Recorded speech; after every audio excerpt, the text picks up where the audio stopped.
오늘은 이제 우리가 월삭 초하루로 모였습니다. 이번 달에 그 달력이 아빕월이에요. 뭐예요? 아빕이라고 많이 해요. 아빕. 근데 아빕 하면 잘 모를 수 있어요. 왜냐면 성경에는 뭐라고 돼 있냐면 니산월이라고 돼 있어요. 니산월이라고 돼 있는데, 성경에는 니산이라고 돼 있죠. 개역개정에는. 네. 근데 니산월은 제가 잘 안 쓰는 발음인데, 왜냐하면 바벨론 포로기 이후에 바벨론식 표기로 바뀐 달력입니다. 그래서 니산월이라고도 하지만은 원래 히브리 정통으로는 아비브가 맞습니다. 아비볼. 이달에 이제 또 새로운 영적인 기류가 여러분 삶 가운데 지혜와 전략으로 임하길 바랍니다. 그런 생각을 하잖아요. 우리가 이달에 어떻게 살 것인가, 또 이달에 내가 뭘 준비하고 하나님 중심으로 어떻게 살 것인가. 우리가 하나님 중심으로 산다는 것, 또 하나님의 계획 안에 우리가 들어간다는 것 참 중요한 일이에요. 아까도 제가 오후에 잠깐 이제 집사님들이랑 교제하면서 나누면서 이런저런 얘기하다가 그런 얘기했어요. 이제 우리가 이제 뭐 하는 성도님들 초미의 관심사죠. 제주시 성전은 언제 어디를 향하여 나아갈 것인가. 그리고 이제 서귀포 성전의 유물은 어떻게 될 것인가부터 해서 많은 것들이 이제 우리 안에 고민이 있지만은 생각하지 마십시오. 생각하지 말고 기도하세요. 우리는 우리의 방향을 알 수가 없습니다.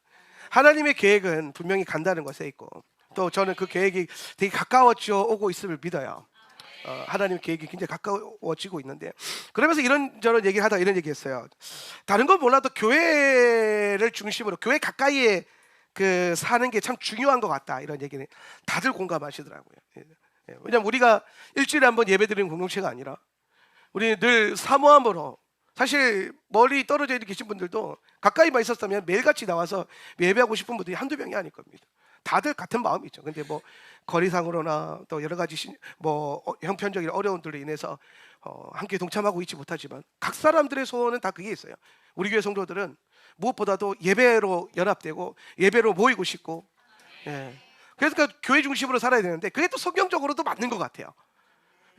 이스라엘 백성들이 광야를 돌 때에 이스라엘의 진의 중심에 항상 뭐가 있었냐면은 성막이 있었어요. 성막을 중심으로 해서 성막을 둘러싸면서 진을 치면서 사는 겁니다. 그렇게 해서 걸어가는 거죠. 그러면 성막이 움직이면 진도 움직이는 거예요. 무슨 말이냐면 오늘 우리로 치면 교회가 움직이면 이사는 가는 겁니다. 왜 다들 웃고 당황하고 그런, 당연한 건데 뭐 당연한 걸까요? 교회가 이동하면 우리는 당연히 움직여야 됩니다. 그래서 여기가 조사오니 신앙은 우리하고 그렇게 결이 맞지 않아요. 난 여기서 뼈를 묻을 거야.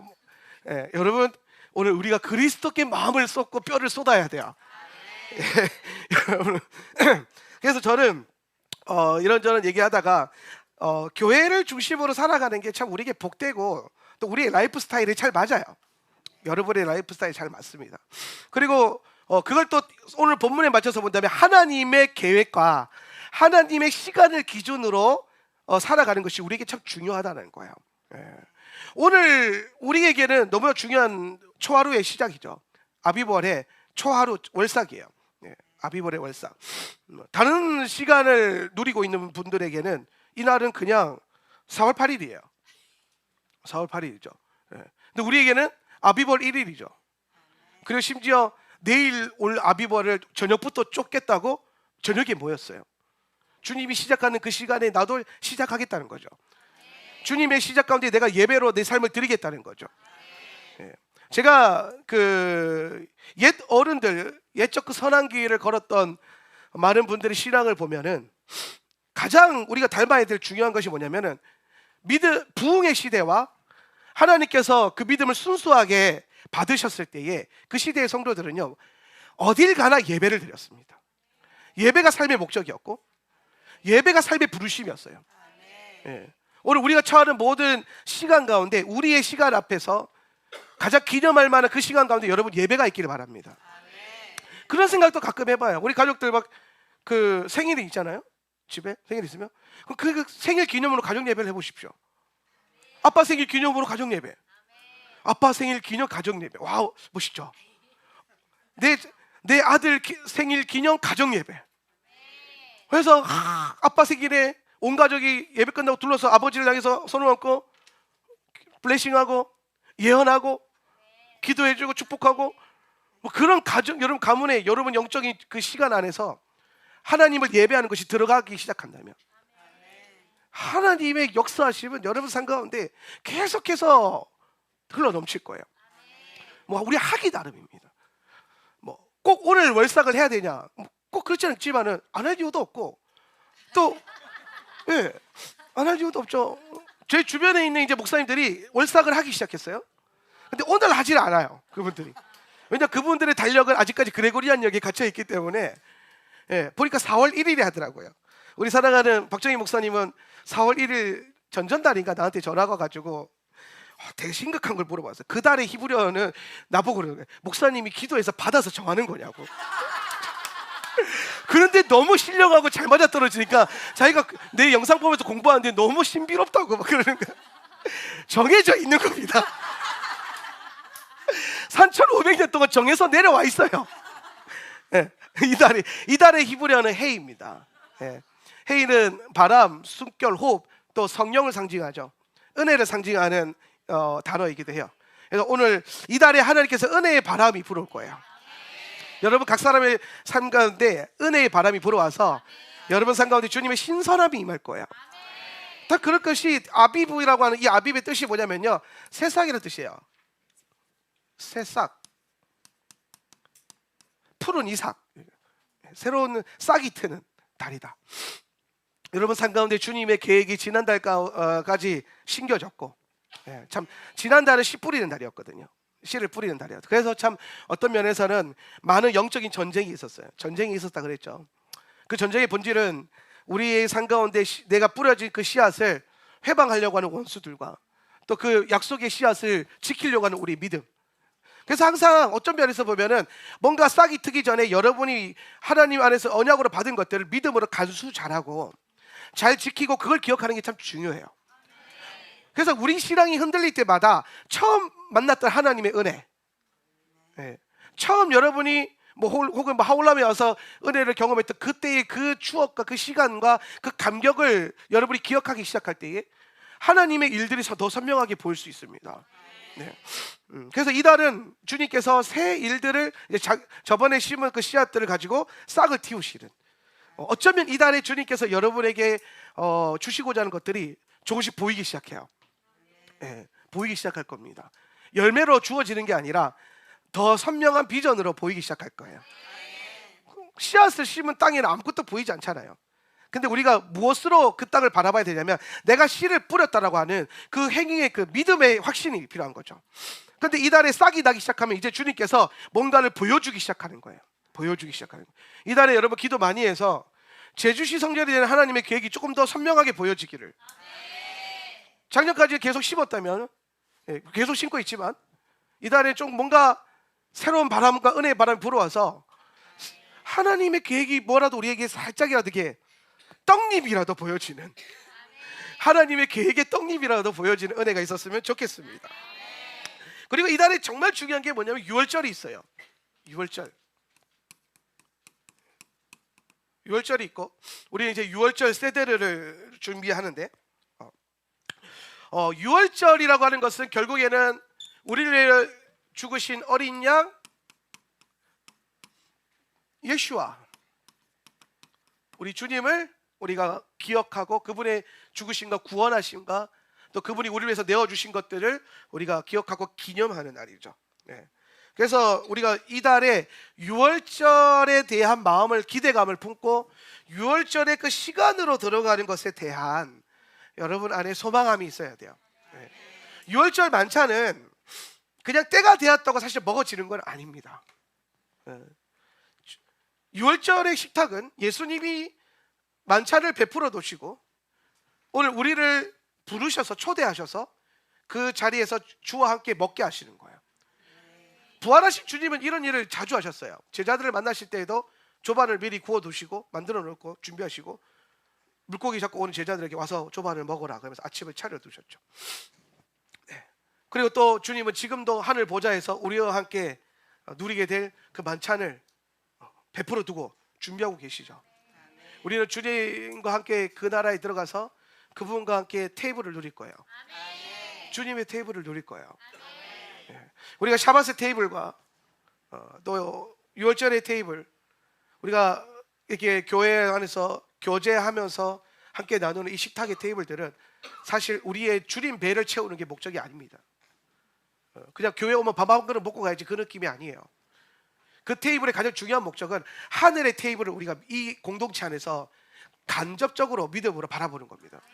그래서 성도 간의 식탁의 교제는 사실 되게 중요해요. 이거는 그냥 힘든 시절에 밥 한 번 교회에서 대접하려고 하는 그런 시스템이 절대로 아닙니다. 하늘 보좌를 여러분이 누리는 거예요. 주님의 계획을 누리는 거죠. 그래서 여러분, 이 세데르가 여러분에게는 어쩌면은 새로운 거룩함을 또한 경험하게 할 거예요. 6월절 세데르에서 만나는 복음, 그 은혜의 경험은 우리에게 매년 특별한 복음에 대한 경험을 주기 때문에 항상 이 시간을 여러분 잘 준비할 수 있었으면 좋겠어요. 뭐 언제 되면 되겠지, 여러분 그렇지 않을 겁니다. 여러분의 가족이 함께 그리스도의 만찬에 들어가는 것은 결코 쉬운 일이 아닐 거예요. 많은 영적인 전쟁이 있을 수도 있고 환경적인 어려움이 있을 수 있어요. 심지어 이번 세대로는 주중 월요일에 잡혔죠. 월요일을 평일로 잡혔기 때문에 또 이 시간적인 것들을 우리가 할애하고 헌신하기 위해서 각자의 전략들이 필요할 수도 있어요. 그래서 여러분 안에 이 세대를 잘 사모함으로 준비할 수 있는 은혜가 있었으면 좋겠습니다. 자, 아비벌이 되면 우리가 이제 성경에서 아비벌이 일어났던 일 세 가지를 우리가 놓고 보면서 이달에 또 영적인 흐름을 잡아갈 건데요. 첫 번째로 우리가 봐야 될 말씀은 출애굽기 40장 17절입니다. 출애굽기 40장 17절 한번 읽어볼까요? 준비 시작. 마침내 제2년 첫째 달 조하루에 성막을 세웠는데. 아멘. 자, 제2년이에요. 2년. 자, 성막을 세웠다. 성막의 완성. 자, 하나님께서 출애굽하실 때에 출애굽의 시작이 되었던 중요한 사건이 뭐냐면 유월절 사건입니다. 그래서 이 유월절을 기준으로 해서 하나님은 새로운 시간을 선포하셨어요. 새 시간. 그래서 이 달이 너의 무슨 달이 되게 하라? 첫째 달이 되게 하라. 그러니까 이게 무슨 이 달이 너의 첫 달이 되게 하라는 게 뭐냐면 이제 너의 인생의 시작이 여기에서 출발한다는 거예요. 유월절이 상징하는 게 뭐냐면 예수님의 십자가 죽으심이잖아요. 십자가 죽으심. 우리 인생이라고 하는 것은 예수님의 십자가를 통과하지 않고서는 살아도 사는 게 아니라는 겁니다. 살아 있어도 그분의 십자가를 내가 경험하지 않고서, 내가 복음을 받아들이지 않고서는 내 인생이 실제로 출발될 수 없다는 거죠. 또 이거는 예수님의 십자가를 통과한 사람에게 새로운 시간이 주어진다는 것은 오늘 예수 믿는 자들에게 일어나는 중생이라고 하죠. 중생, 거듭남, 새 피조물됨과 연결되어 있어요. 유월절을 통과하는 하나님의 백성은 유월절 이전의 삶과 이후의 삶이 다르다는 거예요. 예수 그리스도를 만난 사람은 만나기 전과 이후가 다른 인생을 살게 된다는 거예요. 그래서 우리가 그 다른 인생을 주님께서 계획하실 때에 가장 중요한 게 바꾸실 게 뭐냐면 시간입니다. 시간. 그러니까 하나님은 뭔가 시간을 가지고 시간을 통해서 우리를 향한 계획을 풀어놓으셨다는 거예요. 그래서 우리의 시간이 바뀌지 않으면 주님의 계획으로 못 들어가는 겁니다. 자, 여러분 한번 생각해 보세요. 여러분이 하울람에 오기 전에 가지고 있었던 믿음들, 신앙생활들, 그 틀린 신앙생활이 아닙니다. 그런데 그 시간과 지금 여러분이 누리고 있는 시간이 완전 다르죠. 여러분이 그 믿음을 갖고 있다면 지금 여러분 집에 있었을 거예요. 그 시절 그 믿음을 갖는 여러분 아마 TV를 보고 있었을 거고, 아니면 침대에 누워서 유튜브를 하고 있겠죠. 아니면 좀 더 믿음 좋은 분들은 모여서 이제 뭐 월요일이니까 뭐 하실 거예요? 네. 아무튼 교회는 없었을 겁니다. 월요일에 누가 교회 와요? 유튜브에 오늘 굉장히 많은 그 성도님들이 라이브 참가하고 있는데 아마 꽤 많은 분들이 오늘 무슨 날인데 예배를 하고 있지? 실시간이 공지가 떴을 거예요. 우리 구독자들에게. 오늘 무슨 날인데? 그래서 들어보는 거예요. 하울람 예배를 좋아하니까 실시간으로. 근데 아무튼 월삭인 거예요. 근데 어떤 분들은 오늘이 월삭이기 때문에 기대하고 준비하고 계획하고 스케줄을 세워서 이 시간에 들어온 분들이 있을 거죠. 그죠? 뭐가 다른 거예요? 시간이 다른 거예요. 하나님의 시간이 있고 하나님의 계획은 하나님의 스케줄에 맞춰서 진행이 됩니다. 네. 그래서 어쩌면 카이로스라는 개념이 그렇게 이해가 돼요. 카이로스는 뭐냐면 우리가 크로노스를 우리의 시간을 살아가다가 내 시간을 살아가다가 어느 시점에 예수님을 딱 인카운트하게 되는 경험이 생기거든요. 근데 그때를 카이로스라고 불러요. 내가 내 인생을 살고 있는데 갑자기 그분이 오셔서 뭔가를 행하셨어요. 그래서 우리 그걸 그때 은혜 많이 받았지, 그때 너무 좋았지, 그때 내가 인생이 변했지, 그때가 카이로스예요. 예수님으로 인해서 뭔가 기념이 되는 시간. 근데 여러분 어쩌면 그 시간은 주님은 계속해서 수많은 카이로스로 우리랑 계획을 갖고 있는데 우리가 우리의 시간을 살고 있었기 때문에 그분의 카이로스에 못 들어가고 있다가 내 크로노스와 그분의 카이로스가 만나는 어떤 특이점이 있었다는 거죠. 이건 주권이죠. 주권적으로 만나는 시간이 있었던 거죠. 그래서 카이로스가 경험이 되어지는 거죠. 그렇다면 만약에 여러분이 크로노스를 살지 않고 그분의 시간을 기준으로 해서 카이로스를 걷기 시작한다면 여러분은 이전보다 더 많은 카이로스들을 경험하게 될 것이고 이전보다 더 많은 하나님을 경험하게 될 거예요. 더 많은 하나님의 계획을 경험하게 되겠죠. 그러니까 여러분이 유대력을 모르고 하울람을 몰랐다면 오늘 이 밤에 여기 와서 예배하고 있을 이유가 전혀 없다라는 거죠. 40명 정도 되는 유튜브 성도들이 와서 지금 이 유튜브를 켜고 있을 이유가 전혀 없다라는 거죠. 그 시간을 몰랐다면, 그 시간 안에 있지 않았다면. 근데 지금 여러분은 그 시간을 알고 있고 여러분 그 시간 안에 지금 누리고 있기 때문에 지금 하나님이 뭔가를 계획하신 그분의 시간 안에 우리는 잘 전략적으로 들어가고 있는 거예요. 그래서 여러분 정말 지금 이 시간에 되게 특별한 시간을 누리고 있다는 것을 꼭 기억하셨으면 좋겠어요. 그래서 주님께서 6월절을 지나서 이 시간에 새로운 시간을 설정하셨어요. 그래서 우리는 요거를 뭐라고 하냐면은 성서력이라 그래요. 성서력.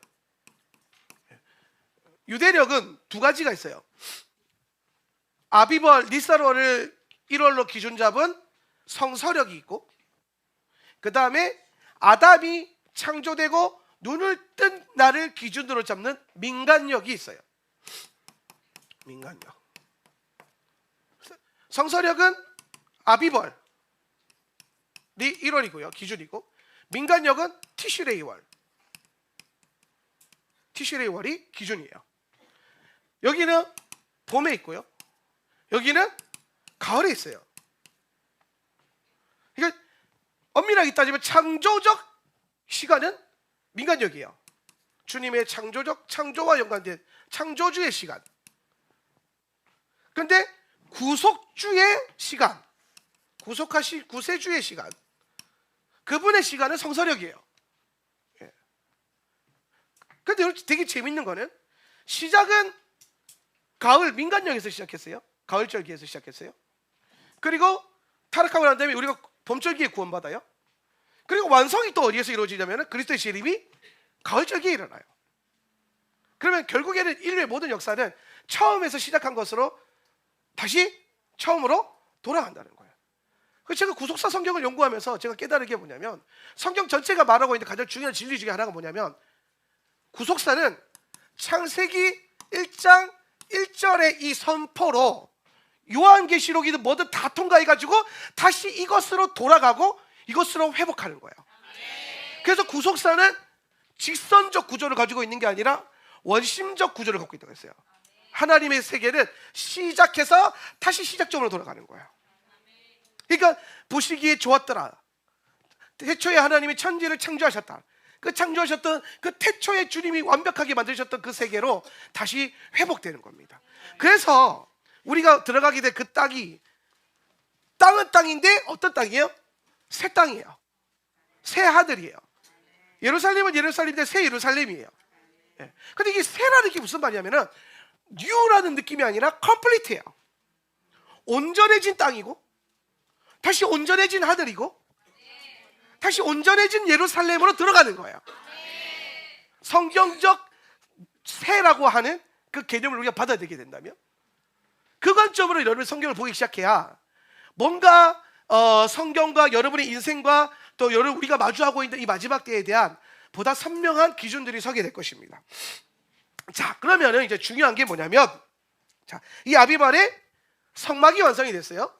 자, 아비벌의 성막이 완성이 됐다는 것은 뭘 의미하는 거냐면은 이게 교회의 완성과 연결되어 있어요. 교회의 완성. 구약의 성막은 교회의 예배 시스템을 그대로 보여주는 거죠. 우리가 교회와 성막을 같이 보면 조금 에러가 있어요. 에러가 있어요. 영어 잘하세요. 에러가 있는데, 왜 에러가 있냐면은 사실상 하나님이 교회를 명확하게 선포한 건 뭐냐면은 이스라엘 백성들을 불러 모으시고 그 백성들을 불러 모으는 그 회중과 그 모임을 카할이라고 하시고 교회로 가셨다는 겁니다. 근데 제가 지금 왜 성막의 완성과 교회의 완성을 연결하고 있냐면은 우리가 모인 게 지금 교회예요. 이스라엘 백성들이죠, 우리가. 근데 모여서 교회가 완성이 됐어요? 아니에요. 모여서 교회로 우리가 부르심을 받고 그 다음에 우리가 뭐 했냐면은 성막을 만들기 시작했어요. 성막을. 그래서 출애굽기 40장 17절 제2년에라고 돼 있죠. 그죠? 제2년. 이 말이 뭐냐면은 요 나온 게 1년이에요. 1년 시작이니까. 그 요날 이제 나와서 바로 시내산 갔잖아요. 시내산에 모였더니 주님이 불러 모으시고 카할이를 교회라고 선포해 주셨어요. 그리고 강림하셔가지고 성막 만드는 거 율법, 십계명 막 다 주셨어요. 그리고 그 다음 해 아비벌 1년 걸린 거죠. 1년 동안 성막을 만들었어요. 성막을. 그리고 성막이 완성이 되고 이스라엘 백성들이 이제 행진하기 시작한 거예요. 그러니까 이스라엘이 카할로서 교회로서 교회로서 그들의 완성이 뭐의 완성과 연결되어 있냐면 성막의 완성에 연결되어 있고, 이 성막의 완성은 오늘 우리에게 우리 교회가 하울람 교회로서 완성되는 그 완성의 핵심은 뭐냐면 성막의 시스템, 예배 시스템이에요. 예배. 우리가 교회인데 언제 가장 교회다워질 수 있고 언제 교회로서 제대로 기능하고 언제 교회로서 완성이 되는가? 여러분이 예배할 때입니다. 예배자로 모일 때 우리는 교회가 돼요. 예배자로 모일 때 주님의 교회 대비 회복이 되고 완성이 되는 거예요. 그러니까 교회에 있어서 가장 중요한 건 뭐예요? 예배예요. 제일 중요한 게 뭐라고요? 예배입니다. 예배. 오늘 우리가 예배를 지금 하고 있기 때문에 우리 하울라 세트 처치가 지금 된 거예요. 근데 우리가 모여서 밥을 먹는 거 좋죠. 모여서 놀러 가는 거 좋죠. 근데 그거는 교회의 일부이지 완성이 아니에요. 예수님이 저 시대로 보면 모세를 통해서 야훼 하나님께서 가장 우리에게 주고 싶으셨고 또 우리를 통해서 이루기를 원하셨던 핵심은 뭐냐면 예배 시스템이에요. 그분을 경배하는 시스템이에요. 예. 그래서 이달에 저와 여러분은 우리를 주님께서 구원하셔서 그리고 교회로서 완성하셔서 뭘 이루셨다? 예배를 받기에 합당한 예배자들로 우리를 부르신 이것에 주목을 해야 된다는 거예요. 예배자. 이달에 여러분이 무엇보다도 여러분 스스로 중요하게 봐야 될 것은 주님께서 나를 예배하기 위해서 뭐 하셨다? 그렇죠. 구원하셨다는 거예요. 주님이 여러분을 왜 구원하셨다고요? 예배하게 하기 위해서. 이사야 43장 21절 제가 좋아하는 말씀인데요. 왜 좋아하냐면 외우기가 쉬워요. 4321이에요. 이사야 4321인데 정말 중요한 말씀이 여기 있어요. 이 백성은 시작. 이 백성은 내가 나를 위하여 지었나니 나를 찬송하게 하려 함이니라. 아멘. 찬송 예배죠, 그죠? 나를 예배하기 위해서 주님이 뭐 하셨다? 지으셨다라는 거예요. 주님이 지금 이 짓는 과정으로 예배자로 이루셨고 또 그 과정 가운데 우리를 부르고 계신 거예요. 여러분 이달에 무엇보다도 예배 더 큰 열심이 되길 바랍니다. 여러분 안에 예배된 열심이 있길 바라요.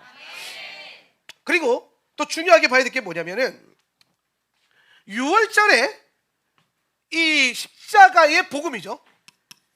십자가의 복음을 통과한 주님, 우리가 오늘 토라 안에서 요 시내산에서 토라를 받아요.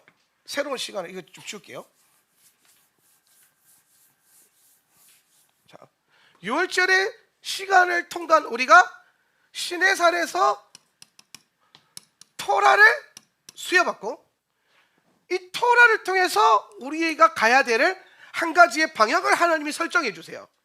그게 뭐냐면 율법이 아니에요. 시내산에 부여된 토라와 율법이 가고자 하는 방향과 목적이 있어요. 자, 여러분 시내산에서 하나님 율법을 우리에게 주셨는데 이 율법을 우리에게 주신 목적이 뭐예요? 하나님이 여러분에게 성경에 율법을 주셨죠. 율법은 법이에요. 이 법을 주신 목적이 뭐예요? 예? 그렇죠. 이걸로 살아라고. 이 법을대로 살면 우리가 뭐가 되는 거예요? 하나님 백성이 되는 거예요. 그 율법의 목적은 우리를 그분의 백성으로 삼는 거거든요. 백성? 어떤 아까 말할 때 하나님 백성? 하나님 백성. 하나님 백성을 삼는 거예요. 그러니까 내가 이 법을 따라 살면 나는 어떤 사람이요? 하나님의 백성이에요. 하나님의 백성. 자, 그러면은 법이 나왔어요? 백성이 나왔어요? 그리고 하나님은 뭐예요? 왕이시죠? 그리고 이스라엘 백성들에게 지금 뭘 약속하셨어요? 땅을 약속하셨어요? 왕, 백성, 법, 땅, 이 뭘 이루는 기준이라 그랬어요? 그냥 나라 아니고 하나님 나라. 하나님 나라. 네. 왜냐하면 나라를 이루는 거는 4대 요소가 아니라 3대 요소야. 이거 나라로 가르쳐놨대 우리 애들이. 세미나나 어디 컨퍼런스 가면 나라의 3요소가 뭡니까? 그러면 갑자기 왕, 법, 백성, 땅 이래요. 원래 뭐냐? 국민, 영토, 그 다음에 뭡니까? 법인가? 하여튼 이 뭡니까? 나라의 3요소가 뭐예요? 국민, 영토, 주권, 주권. 이 세 가지잖아요. 그 세 가지가 나라의 3요소잖아요. 이게 사실은 엄밀하게 따지면 뭐 백성, 왕, 땅 이거잖아요. 법만 빠져 있는 거예요. 하나님 나라의 3요소에서. 그러니까 이 세상에 이거 참 의미가 있는데 이 세상 나라를 구성하는 거예요. 3요소에는요 법이 빠져 있어요. 근데 하나님 나라를 이루는 4대 요소에 법이 반드시 들어갑니다. 그래서 하나님이 신에서 율법을 우리에게 주신 목적은 결국에는 이 네 가지를 완성해서 십자가 복음을 통과한 우리를 신에서 토라를 통과해서 어디를 향하게 하냐면은 킹덤 복음을 향하게 하는 거야. 킹덤 복음, 하나님 나라 복음. 그래서 사실 여러분 율법이 토라가 가지고 있는 가장 중요한 가르침은 어떻게 우리가 그분의 나라로 들어갈 거냐는 거예요. 어떻게 우리가 그분의 그 땅, 언약의 땅으로 들어갈 거냐의 문제거든요. 그래서 이 말씀이 사실은 우리를 그분의 땅으로 이끌어 가요. 여기에 있는 약속이 우리를 그분의 나라로 이끌어 가요. 그러니까 십자가 복음을 통과한 우리에게 이걸 주셔가지고 구원의 복음을 통과한 우리에게 킹덤 복음으로 이끌어 가게 한다는 거예요. 그럼 여러분 우리가 지금 이 시대를 살아가면서 많은 교회가 십자가 구원의 복음에 많이 초점을 맞춘다고요. 그래서 네가 복음을 믿어서 구원받았냐 안 받았냐, 혹은 네가 그 믿음으로 천국 갈 수 있냐 못 가냐, 이런 느낌으로 많이 구원의 여부에 많이 두는데, 사실상 하나님의 목적 구원받은 백성들을 어디를 포커스하게 하냐면 토라는 하나님 나라 복음, 킹덤 복음으로 보게 만들어서 오늘 그 킹덤이, 그분의 킹덤이 이제 두 가지예요. 그분의 킹덤이 지금 우리의 삶 가운데 임하게 하는 거.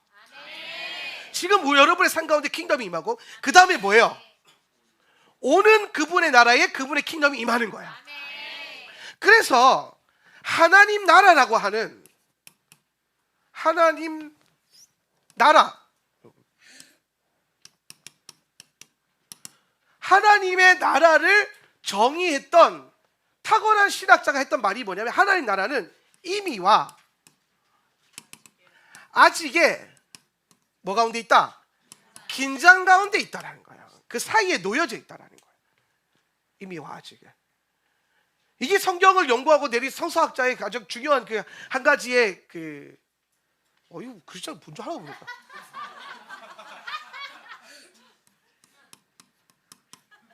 이미와 아직의 긴장 사이에 있다라는 거예요. 그러니까 하나님 나라가 이미 왔어. 킹덤 다운. 지금 하나님 나라가 임해 있는 거야. 오늘 예수 그리스도 안에서 지금 여러분의 삶 가운데 하나님 나라가 임해 있어요, 안 임해 있어요? 임해 있어요. 그걸 바라보게 하는 거예요. 십자가를 보게 하는 게 아니라 그 십자가는 십자가 위에서 우리를 지금 우리 삶 가운데 임해 있는 하나님 나라를 주목하게 만든다고요. 그분의 나라가 임하게 하는 거 지금. 근데 그걸 또 그렇게만 가면 안 돼요. 왜냐? 그분의 나라는 아직 완성이 안 됐거든. 그래서 지금 와 있는 하나님 나라와 장차 올 하나님 나라. 그래서 지금 있는 하나님 나라를 우리 흔히 말하면 올람 하제라고 하고, 히브리어로 하제. 이 세상, 이 세상 올람 하제. 이 세상에 임한 하나님 나라와 아직 오지 않은 하나님 나라. 뭐예요? 그렇죠. 올람 하바. 하바, 오고 있는 올람, 그 나라, 오고 있는 세상. 하제 올람, 지금 세상. 이 사이의 긴장. 그럼 여러분, 우리 신앙은 자연스럽게 이 두 개의 사이의 긴장 사이에서 걸어야 돼요. 이거 지금 이해를 하셔야 돼요. 왜냐하면 저는 계속해서 이 사이에서 메시지를 여러분에게 던지고 있어요. 그래서 어떨 때는 가진 거 다 내려놓고 예수만 바라봐라. 예수님께 생명을 드려라. 전부를 드려라. 아까우지 마라. 그분이 곧 오신다 라고 성경하지만 어떤 때에는 성경적인 부요함을 누리세요. 지금 당신의 삶 가운데 하나님의 번성이 임하게 하세요 라고 말하는 거예요. 이 두 가지를 충돌하는 게 아니라 계속해서 우리의 메시지로 들어와서 우리의 삶을 이 양쪽으로 한쪽으로 치우치는 게 아니라 마치 두 다리로 걷듯이 우리로 반듯하게 걷는 이 안정감을 가져주는 거예요. 그러니까 이게 올람 하바고 이게 올람 하제란 말이에요. 두 개가 동시에 가야 돼. 안 그러면 예수님 오시는 길을 한 발로 가야 된다면 한 발로. 얼마나 불편해. 체력 없는 사람은 가지도 못해요. 그래서 우리의 신앙을 가장 건강하게 만드는 방법이 뭐냐면은 이미와 아직의 이 긴장의 메시지를 계속 담는 거예요. 가장 쉬운 게 뭐냐? 올람 하제 킹덤 나오죠. 지금 임한 나의 삶 가운데 하나님 나라가 임해서 하나님이 지금 오늘 킹덤 안에서 주시고자 하는 많은 것들을 지금 내가 누려야 된다는 거예요. 오늘 하나님이 여러분에게 번성을 약속하시고, 할렐루야, 여러분에게 건강을 약속하시죠.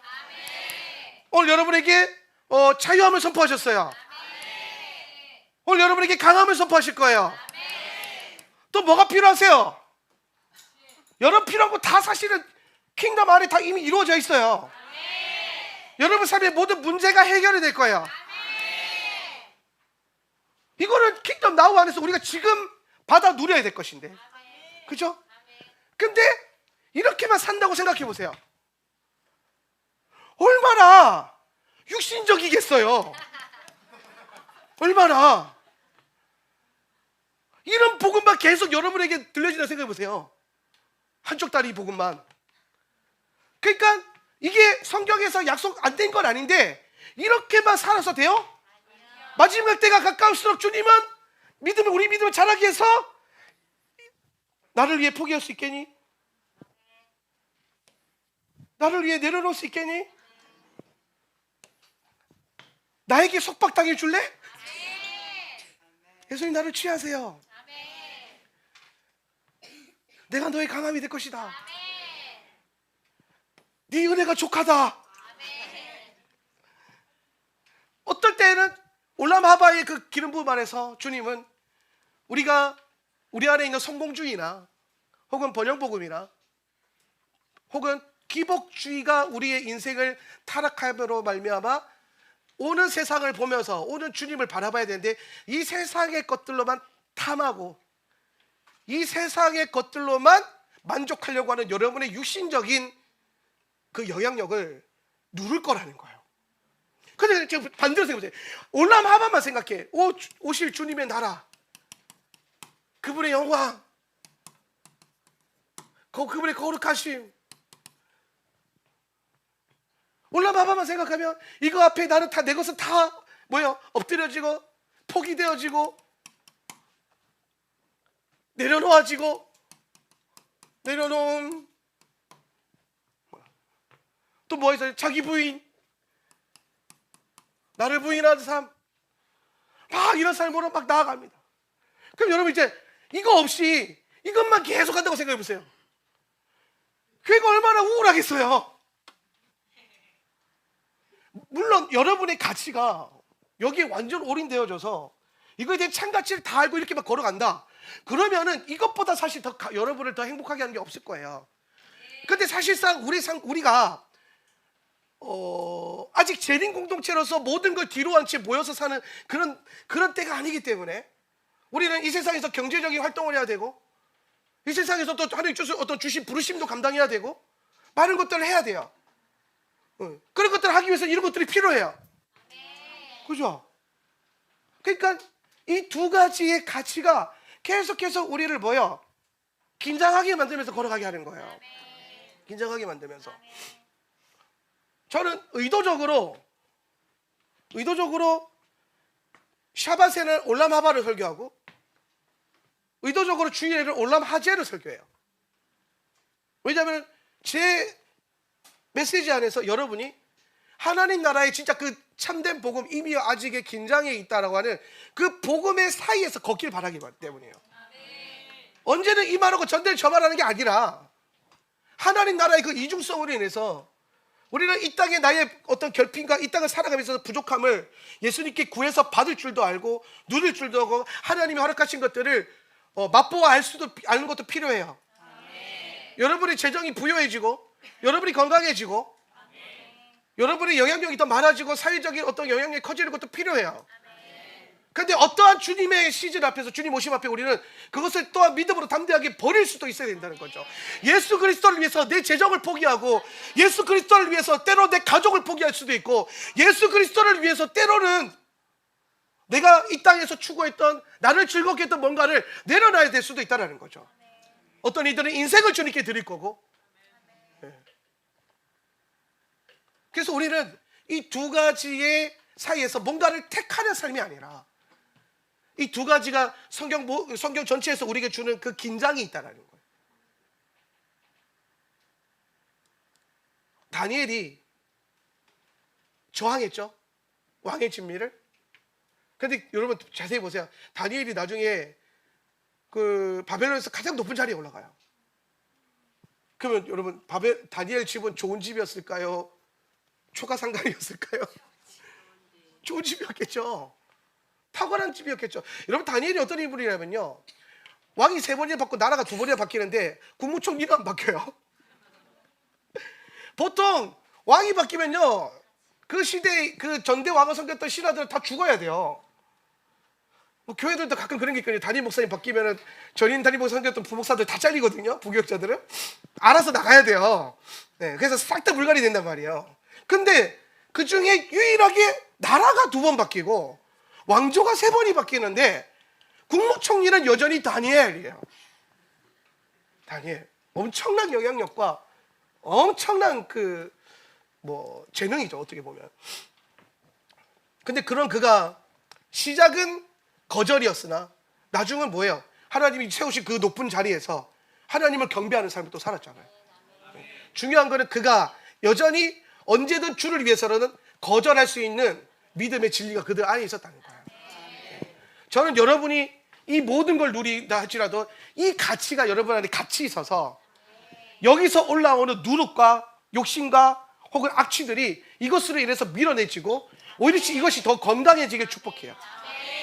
오히려 이것을 가지고 하나님 나라를 섬길 수 있는 그 엄청난 일들이 일어나기를 바라요. 어쩌면 우리는 6월절을 통과하는 이 시점에서 6월절을 바라보는 이 시점에서 우리가 가지고 있는 복음의 그 하나님 나라 복음에 대한 그 선명함이 더 필요하지 않나 라는 생각을 하게 됩니다. 장차 오는 6월절의 세대류는 단순히 예수님께서 2000년 전에 죽으신 그 십자가 죽음을 우리가 기념하는 정도가 아니라 거기서부터 우리는 뭘 시작해야 되냐면 킹덤의 복음을 바라봐야 돼요. 하나님 나라. 저는 이번 6월절을 통과하면서 여러분 안에 하나님 나라가 더 커지길 바라요. 여러분 안에 하나님 나라의 가치가 더 커질 겁니다. 왜 그렇게 믿느냐? 왜 이렇게 신앙생활 하는가? 왜 나는 이런 신앙생활과 이런 교회를 다니면서 남들이 걷지 않는 그런 길을 걷는가? 오늘 참 많은 제게 생각을 하게 하는, 제 사역을 생각해가는 두 가지 일이 오늘 있었는데, 첫 번째는 제가 평소에 좀 존경하는 한 목사님이 계세요. 예, 여러분이 잘 모르시는 목사님인데, 근데 그분이 저랑 사역을 약간 비슷하게 해요. 이렇게 의사 사역이 성령 사역이 아니라 목회적 마인드가 비슷해요. 하나님 나라 가치관을 갖고 본질. 그래서 성도들 막 정말 예수 똑바로 믿으라고 엄청 잔소리하고 그래요. 근데 이분이 오늘 SNS에 그런 글을 올렸더라고요. 자기는 남들과 좀 다른 목회를 한다고 생각을 한다. 예. 자기는 목회에 있어서 자기가 가고자 하는 방향이 되게 또렷한데 그것은 하나님 나라고, 하나님 나라를 바라보기 시작하니까 성도들이 이 세상 것과 하나님의 것을 혼돈하거나 혹은 교회 다니면 좀 제대로 다녀라 이 말이죠. 약간 쉽게 설명하면 이 교회 다니는 사람이 아니라 교회를 제대로 다니는 사람이 일어나야 되지 않나. 자기 교회 성도들이 교회를 제대로 다녔으면 좋겠다는 거예요. 그래서 어떻게 하면 이 사람들은 교회를 제대로 다니게 할까, 신앙생활 좀 똑바로 하게 할까를 고민하면서 목회했더니 거기에 다다른 결론이 뭐였냐면 하나님 나라더래요. 그러니까 여러분, 우리가 하나님 나라라고 하는 비전이 없으면 우리가 이 세상에서 똑바로 교회를 다닐 이유가 잘 없어져요. 신앙생활을 제대로 하는 그 열정과 의미가 사실 퇴색이 돼요. 그래서 이 세상에 교회 다닐 사람 많은데 종교인들이 더 많은 거예요. 왜? 하나님 나라 복음을 얘기하는 분들이 없어서 그래요. 근데 저도 비슷한 경험을 했어요. 어떻게 하면 여러분들이 똑바로 신앙생활하고 이왕 예수 믿는 거 좀 제대로 믿고, 어차피 한번 죽는 인생, 예수 한번 제대로 믿다가 죽어보자, 이런 삶을 여러분에게 도전하려다 하다 보니까, 그럼 내가 어떻게 하면, 여러분은 어떻게, 무엇 때문에 그런 삶을 살 수 있을까? 라고 했을 때 나오는 결론이 하나밖에 없더라고요. 하나님 나라라고 하는 가치, 오고 있는 그분의 재림, 오고 있는 그분의 나라, 그게 선명해지니까 과감하게 육지에서 살다가 다 던지고 제주도까지 와서 살아내지는 거고, 남들이 굳이 안 오는 월요일에도 와서 예배해지는 거고, 굳이 다른 데 가면 똑같이 예배 드리고 신앙생활 할 수 있는데도 1시간이면 다 끝나는데 2시간 반을 견디면서 애들이랑 같이 막 씨름하면서 있는 거고, 그런 거예요. 왜? 하나님 나라 때문에. 하나님 나라. 여러분, 그 가치가 여러분 안에 이달에 더 선명해지길 바랍니다. 이달은 주님께서 여러분에게 킹덤에 대한 비밀을 더 많이 풀어주시고, 이달에 저를 통해서 하나님이 여러분에게 킹덤의 메시지가 더 많이 선포되길 바랍니다. 그래서 지금 여러분이 믿고 있는 그 믿음, 지금 여러분이 하고 있는 그 라이프 스타일, 결코 헛된 것이 아니고, 결코 의미 없는 것이 아니고, 오버가 아니라는 거. 오버가 뭡니까? 뒤에 글자 하나 더 붙여서 오버플로잉 하는 인생이 되길 축복합니다. 오버로도 나는 만족이 안 된다. 플로잉 와라. 오버플로잉. 꽉 넘쳐 흐르는 인생. 그런 비밀이, 그런 목적이 하나님 나라라고 하는 그 뜨거운 부르심. 여러분의 비전 하나님 나라. 지금 나를 정의하는 것 하나님 나라 백성. 그래서 내가 어떤 법을 따라 살 거냐, 어디를 국적을 두고 살 거냐, 어떤 언어를 쓸 거냐, 방언하세요. 천국 만통어. 세계 공용어가 영어라면 천국 공용어는 방언이니까. 그렇게 하나님 나라의 가치가 여러분에게 더 커지는 한 달이 되길 축복합니다. 그리고요, 두 번째로 이달에 이스라엘 백성이 뭘 하냐면은 여호수아 4장 19절 24절에서 기념비를 세웁니다. 한번 볼까요? 여호수아 4장 14절에서 24절 한번 읽어보겠습니다.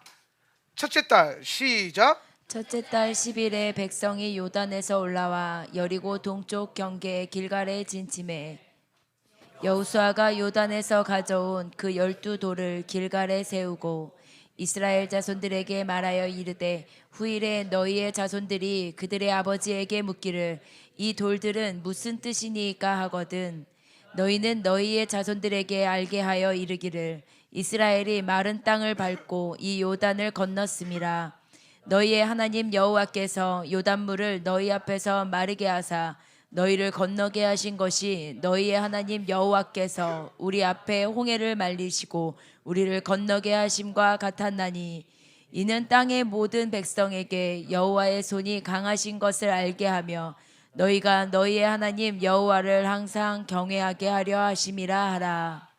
아멘. 자, 이달에 여호수아 4장 19절에 보면요, 첫 달 10일에 그랬어요. 그러니까 오늘부터 열흘 후에 무슨 일이 있었냐면은 이스라엘 백성들이 요단을 건너고 동쪽 경계의 길갈에 거기에다가 12돌을 세웁니다. 기념비예요. 우리가 건넜다 이거죠. 어떤 게 새로운 시작에 대한 시작점 기준을 세운 겁니다. 그러니까 여러분, 여기 이 기념비는, 여기서 이 기념비는 기준이에요. 기준. 이스라엘이 새로운 삶을 시작하는 기준을 세운 겁니다. 근데 이 기준의 목적은 그들에게 있지 않았다는 거예요. 이게 핵심이에요. 이 기준의 목적이 어디에 있어요? 다음 세대들에게 이 기준을 전하는 데 있다는 거예요. 그래서 다음 세대가 핵심이에요. 다음 세대. 그래서 다음 세대로 하여금 이 기준점을 기억하게 하는 거예요. 기억하게 하는 거예요. 네. 성경이 우리에게, 특히 아비 세대들에게 가장 많이 강조하는 믿음 중에 하나가 뭐냐면, 여러분의 그 믿음이 여러분의 자녀 세대들에게 전수되는 겁니다. 여러분의 그 귀하고 복된 믿음이 온전하게 내려가는 것을 하나님 원하세요. 그런데 성경에 있는 이스라엘이 계속해서 끊임없이 실패하는 게 뭐냐면은 믿음을 전수하는 건 실패해요. 그러니까 본인이 예수 믿는 것까지 잘해요. 심지어 다윗도 잘하고 요시야도 잘하고 히스기야도 잘했습니다. 성경 안에서 사실 구약에서 괜찮은 지도자 몇 명 안 나옵니다. 그죠? 요사밧도 그렇고. 근데 그 역사적으로 참 대단해 보였던 요시야도 엄청난 종교개혁을 하고 그 부흥을 일으키잖아요. 근데 그 다음 아들 때는 악을 행해요. 요시야가 죽고 난 다음에, 다윗이 죽고 난 다음에 다윗의 아들들 보세요. 악을 행해요. 솔로몬 성전 짓고 궁전 짓고 와이프 엄청나게 많이 세우고 천명.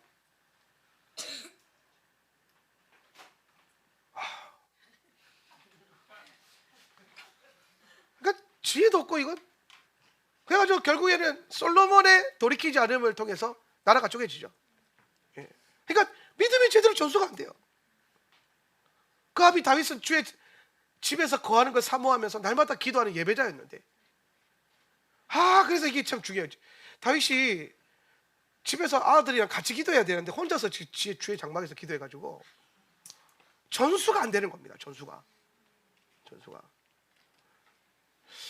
그런 걸 볼 때 여러분, 성경이 계속 우리에게 본인들의 실패를 말하면서 우리에게 새로운 도전을 주는 거예요.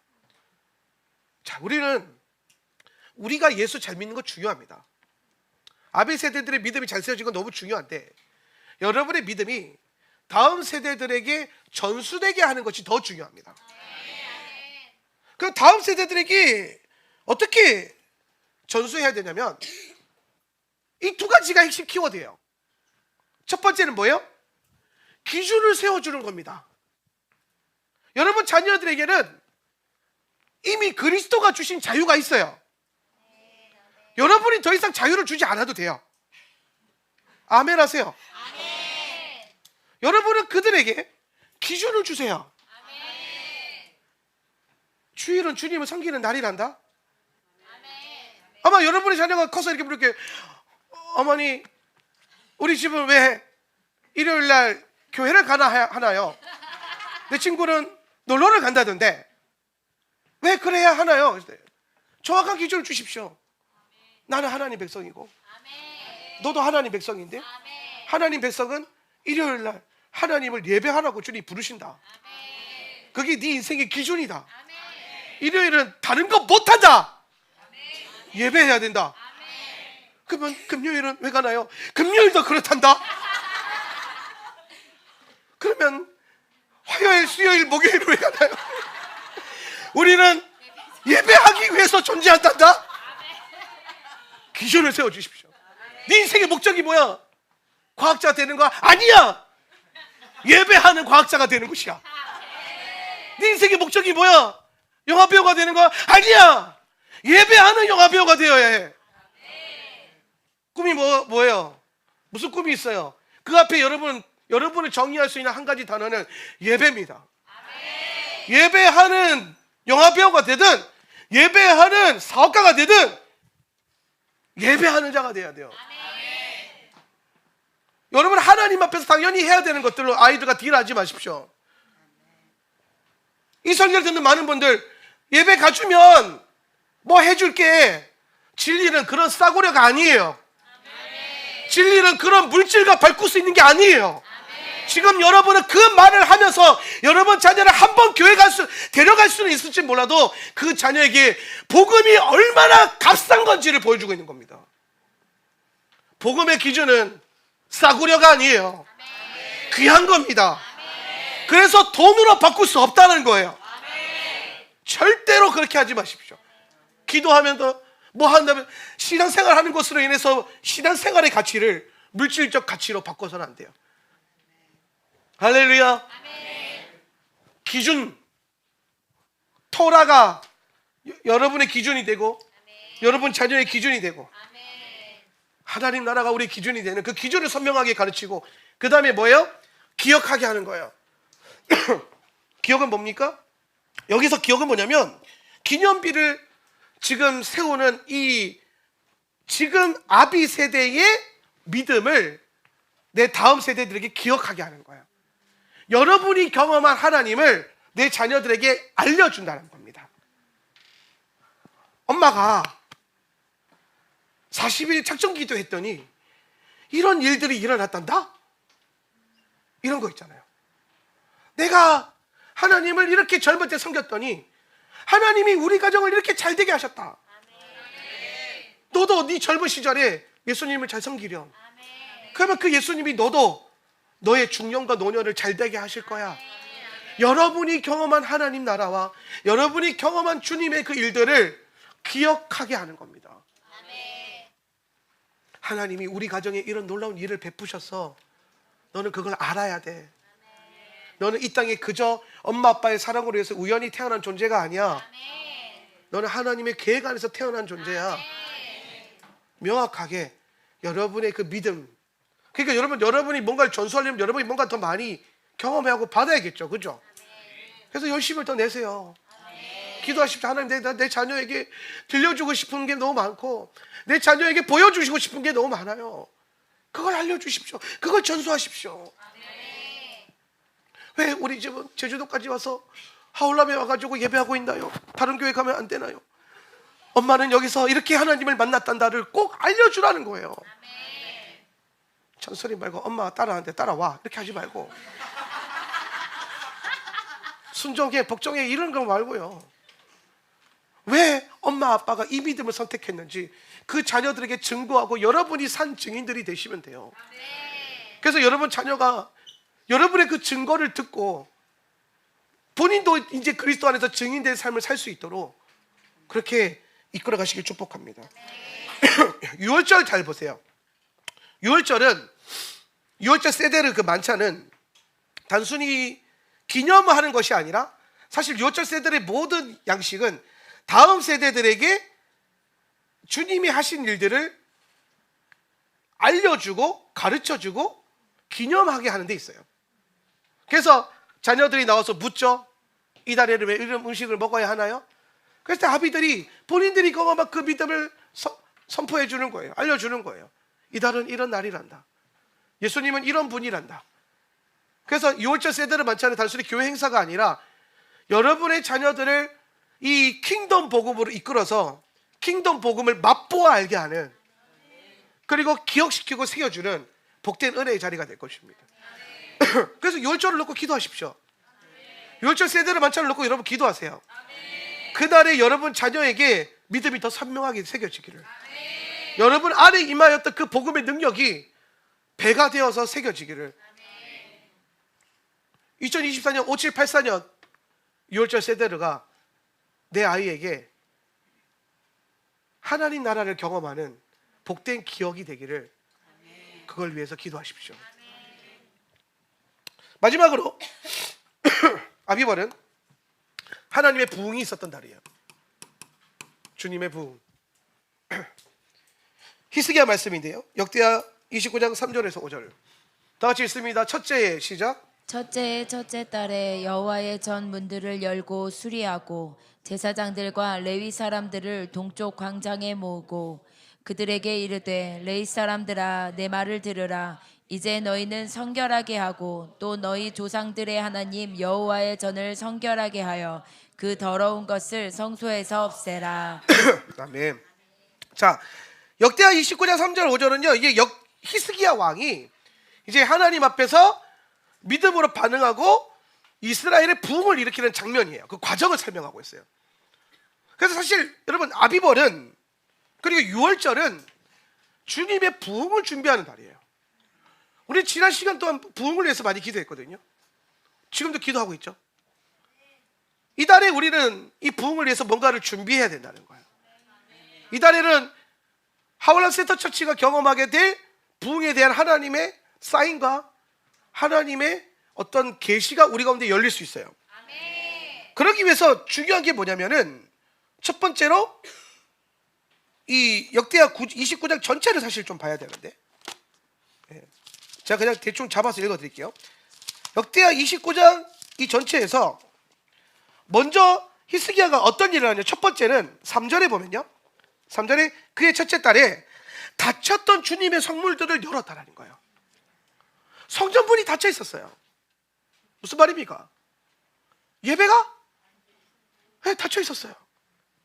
이스라엘에, 하나님을 믿는 이스라엘 백성들의 그 이스라엘 나라에 히스기야 왕 때에 히스기야가 전 문을 열기 전에는 성전의 문이 닫혀 있었다. 예배가 올라가지 않았다는 거예요. 그래서 다시 그 문을 뭐 했다는 거예요? 열고 수리했다는 거예요. 예배를 다시 정비했다는 겁니다. 예배를. 제가 아까 시작할 때 그랬죠? 이 달은 예배가 너무 중요한 달. 부흥은 마찬가지입니다. 부흥에서는요, 예배가 너무 중요해요. 그리고 두 번째로 4절에 보면 그는 또 제사장들과 레위 사람들을 모았다. 동족들. 제사장들과 레위 사람. 뭡니까? 예배를 섬기는 자들이죠. 예배를 섬기는 자들을 모았다는 거예요. 예배 문을 열고 예배를 섬기는 자들을 모았다는 거예요. 그들을 성별시켰다는 거예요. 여러분, 부흥은 그냥 오는 게 아닙니다. 부흥은 부흥을 위한 그 불쏘시개를 기도와 예배로 섬길 수 있는 헌신자들이 준비될 때에 부흥이 옵니다. 하나님의 일들은 하나님의 일을 위해서 예배하고 기도하는 일에 헌신할 수 있는 사람들이 준비될 때에 오는 겁니다. 서울 더크로스 처치가 판교 성전을 얻었을 때에 그 판교 성전의 금액이 엄청나요. 그 교회를 매매로 매입했는데 120억 주고 매매했어요. 그 교회 성도들이요 2,000명밖에 안 됩니다. 2,000명이 밖에 안 되는 성도들이 120억 되는 건물을 매입을 했어요. 근데 하나님이 역사하셔가지고 원금 안 갚고 평생 이자만 내도 되는 그런 그 은혜를 주셔가지고 부산에 있는 어떤 은행이나 몇 개 은행을 연결해가지고 그 은행에서 그랬대요. 120억 줄 테니까 그 교회는 그냥 빚 갚지 말고 평생 이자만 내세요 그랬대요. 근데 그 이자가 전에 새 들어 살던 월세보다 싼 거야. 그러니까 새 들어 살던 상가 건물보다 훨씬 좋은 교회 건물을 가다가 주웠어요. 그렇게 표현해요. 우리는 모여서 PC의 목사님들 모여가지고. 그런데 그걸 똑같이 누가 말하냐면 그게 처음 이제 설립 예배 드릴 때에 홍민기 목사님이라는 분이 이제 박우리 목사님 친구예요. 와가지고 이런 거예요. 와, 이런 거야. 와, 교회를 주웠어요. 교회를 주웠어요. 근데 그 뒤에 뭐라고 하냐면 여러분이 기도했더니 기도만 해도 하나님이 교회를 죽게 해주신다고. 제가 그 얘기를 들으면서요, 그 원리가 싹 되게 선명해졌어요. 어떤 면에서 그게 이제 더크로스 처치의 부흥의 출발이었는데 지금은 3,000명이 넘게 모여있고 새신자 교육받으려고 대기자 인원수가 150명이 넘는데요. 교육자들이 줄 서서 기다리고 있대요. 엄청나죠? 여러분의 비전이 되길 축복하고 우리의 비전이 될 것입니다. 서울도 하는데 왜 우리가 못해요? 제주도는 더 잘할 수 있습니다. 근데 중요한 건 뭐냐면 하나님이 그 부흥을 일으키기 위해서 10년간 24시간 그 여호와의 제단에 모여서 기도하는 예배자와 기도자들을 그들의 헌신을 준비시켰다는 거예요. 기도의 불이 꺼지지 않고 제단의 불이 꺼지지 않고 그 제단불을 섬기는 그들의 헌신과 기도가 쌓이니까 그 기도가 마치 하늘에 쌓여서 교회가 내려왔어요. 가다가 주웠다니까요. 우리도 주워 봅시다. 여러분, 우리의 기도가, 저는 오늘 이 히스기야의 본문을 보면서 부흥의 시작을 지금 히스기야는 성전 문 열고 성전에서 예배할 사람들을 모은 것으로 시작을 했어요. 하울란 센터 처치 안에 더 많은 예배자들, 더 많은 기도 파수꾼들, 또 이 제단 보이지 않는, 여러분이 제단이 있다 그랬어요. 이제 좀 보이세요? 아, 그죠? 지금쯤 되면 이제 안 보여도 보인다 그래야 돼요. 내가 지금 계속 보인다고 얼마나 영광스럽지 않습니까? 이 제단이 막 올라가고 있어요. 자, 이 보이지 않는 이 제단을 믿음으로 기도와 예배로 섬길 자들이 필요하다는 거예요. 그게 시작이에요. 그 다음에 레위 사람들은 자신을 먼저 성결케 하고, 레위인들이 먼저 훈련이 되어야 된다는 겁니다. 거룩함에 대한 훈련이 되고. 그 다음에 뭘 했냐면요, 회개를 했어요. 6절에 보면은 우리 조상이 죄를 지어 주 우리 하나님 앞에서 악한 일을 하였어. 그들은 하나님을 버리고 얼굴을 돌이켜서 주님께서 거하시는 성소를 등지고 말았다라는 거예요. 회개를 고백하는 겁니다. 그들은 그뿐만 아니라 7절에 성전으로 드나드는 현관문을 닫아 걸고 등불도 끄고 매너로 불 껐다는 거예요. 켜져 있죠. 분향도 하지 않고, 분향하고 있죠 뒤에. 성소에서 이스라엘 하나님께 번제를 드리지도 않았어. 지금 여러분이 번제물이에요? 다행히 우리는 주님이 부흥을 주실 만한 그 모든 게 지금 이미 되고 있어요. 할렐루야. 부흥의 시스템이 가동이 되고 있어요. 그래서 11절에 뭐라고 말하냐면, 여러분 시간을 낭비하지 않도록 하십시오. 주님께서는 여러분을 선택하셔서 주님께 분향하게 하시고 백성을 인도하여 주님께 예배 드리게 하였다는 거예요. 예배가 부흥을 여는 열쇠가 될 겁니다.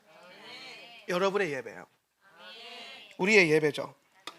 그리고 그 다음에 주님은 이들 안에 어떤 일이 일어나게 하냐면 유월절을 준비시키십니다. 유월절. 그리고 30장으로 넘어가면요, 유월절에 대한 얘기가 나와요. 유월절. 부흥을 일으킬 수 있는 시스템을 막 정비하고, 그리고 그 부흥의 시작점으로 뭘 잡았냐면요, 이 히스기야는 유월절을 지내는 걸로 부흥의 시작을 잡았다는 거예요. 그리고 실제로 그 유월절 이후에 히스기야의 부흥이라는 것이 터지기 시작합니다. 하나님께서 히스기야의 삶을 간섭하시고 돌아보시고 이스라엘에게 복을 주시고 강하게 하셨어요. 돌아오는 우리의 유월절이 주님께서 우리에게 부흥을 선포하는 출발이 되기를 원하고, 그에 앞서서 여러분의 기도가 준비가 되고, 오늘 레위인들의 헌신과 예배자들의 헌신이 준비되어지고, 우리 안에 주님 앞에서 철저한 회개와 성별함이 있기를 예수님의 이름으로 축복합니다. 돌아오는 유월절은 특별한 하나님의 일들의 시작이 될 것입니다. 자, 우리는 크게 세 가지를 얘기했어요. 첫 번째는 아비벌, 이 유월절을 기준으로 주님은 우리에게 킹덤 복음을 보게 하시고, 두 번째는 우리 안에 있는 이 킹덤 복음을 다음 세대들에게 전수하게 하셨고, 세 번째는 히스기야 부흥, 오늘 우리가 이 유월절을 통해서 부흥을 바라볼 수 있는 그 문을 주님께서 여셨다는 거예요.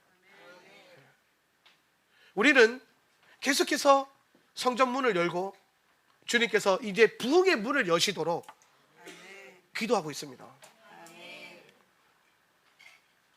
이제 14일 남았습니다. 14일 후에 우리는 유월절 만찬으로 다시 모이게 되고, 약 2주 후죠. 2주 후 월요일에 우리는 유월절 만찬을 누리게 될 거예요. 그 자리에서 우리의 각 사람의 10년 가운데 하나님 나라 복음이 새겨지고, 우리 다음 세대들에게 하나님 나라가 기억나게 되고, 그 과정 안에 우리 교회에 하나님이 부흥을 주시기를, 부흥의 신호탄을 쏘시기를 기대합니다.